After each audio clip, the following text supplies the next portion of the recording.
जब से India gate दूसरी बार खुला है उसके बाद से आप इसकी तस्वीरें देख सकते हैं कि किस तरह से आपको इंडिया गेट नज़र आ रहा होगा। और साथ ही इसके पीछे नेताजी सुभाष चंद्र बोस का प्रतिमा भी लगाया गया है, जिसकी तरफ सीधी तस्वीरें ये आप सीधा देख सकते हैं।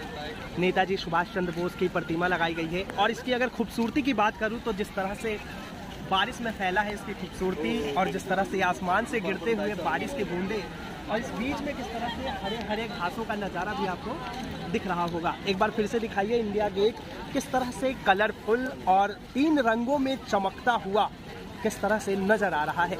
अगर आपको दिल्ली में घूमना है और इंडिया गेट के मज़े लेने हैं तो बारिश के समय में ही आए।